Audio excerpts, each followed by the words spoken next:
Welcome to Force Transmission 3.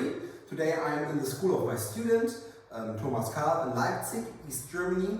So if you want to learn some inner Chinese martial arts here in Leipzig, you can always come to the school.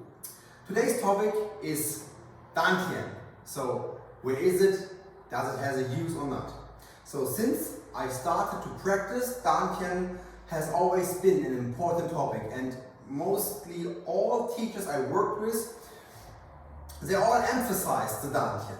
But first of all, where is the dantian?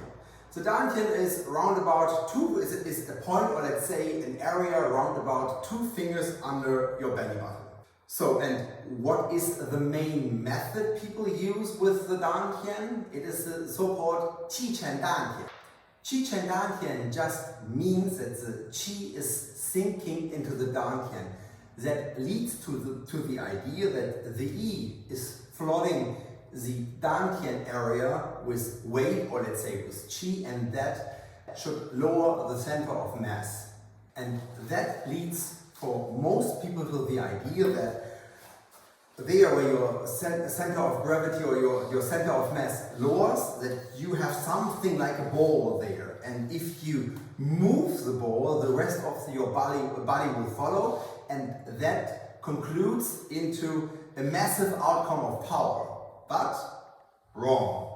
So where's the problem? The problem is, as I pointed out in part 1 and part 2, the goal is to divide the incoming pressure over the largest possible surface. So if you look at our upper body, we have our shoulder girdle, we have our chest, we have our neck, and this is already a pretty wide space. But we have to transfer this pressure downwards towards our legs. But we have here a problem. Our abdominal area and our lower back area are pretty narrow, and our abdominal area doesn't even have a skeleton structure to support.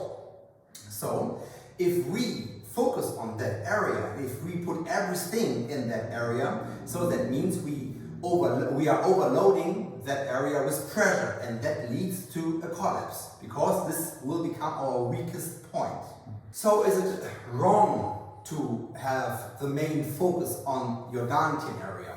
It's not wrong, but if you see it as your center or your base for power generation or neutralization, then it becomes wrong. You have to see your dantian, or this area, more as a bridge to connect your upper with your lower body. For example, imagine your upper body is a 4-lane highway, and your dantian area is like a highway interchange.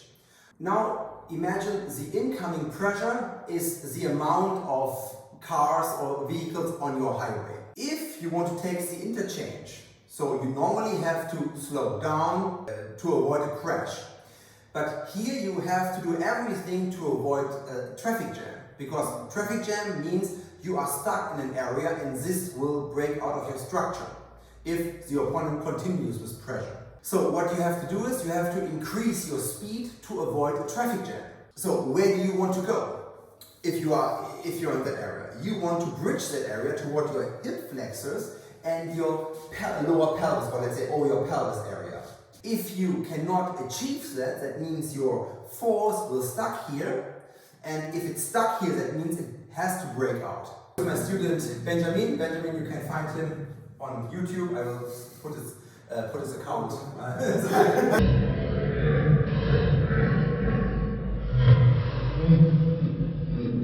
Repeat part 1 and part 2. So please go into the P-trend position.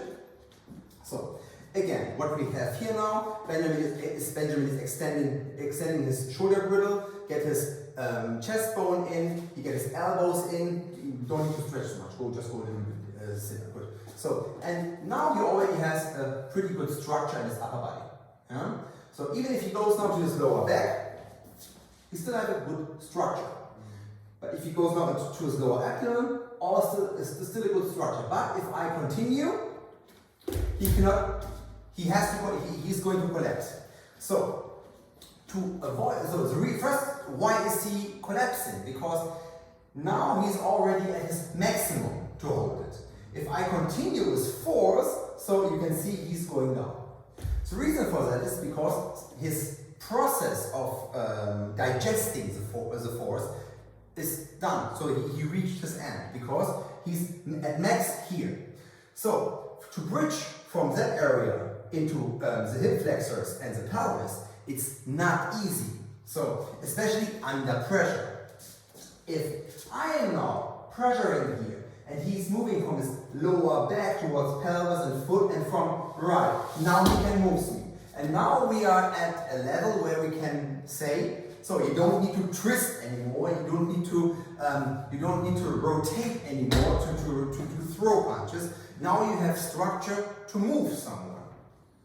So I give you again here, you don't twist in, you just extend your structure towards right and now down. Good, good, good.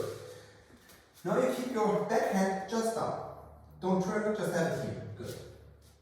Point to your thumb, to your foot. Good. Now move forward. Good, good, good. What you also can see is he is not bending over.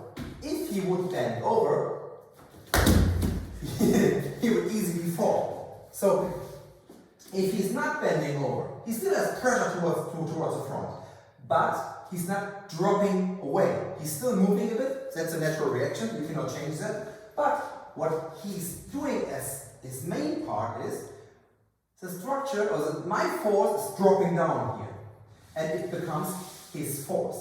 And if I now act faster on him, now we have that. If I act faster on him, now we have that. And now if you punch me with that, so good. So now he has structure that he can create a rebound. First of all, there's nothing like a rebound, but it's easier to understand with that word. And second of all, he do not need to pause. Can you go up with your hands? That means if I move in, that means I have pressure, I also need time to go back. But if I just need to put my arms out, I can easily change. So that means I can play around with it. That means if I can punch here and he creates structure again, I can let him fall to the front. So I can work with cross and jabs and so on. If I want to continue, I will love this kind of jab. So non-telegraphic but powerful punch. I don't need to come and do it. It's still powerful, but it's not powerful enough because it's not really moving.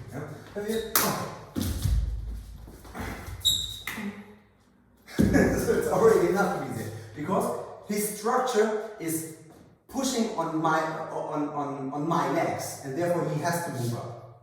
So this was part 3 of force transmission. In the next part, I will go on why weight shifting is so essential to control your opponent with his own force.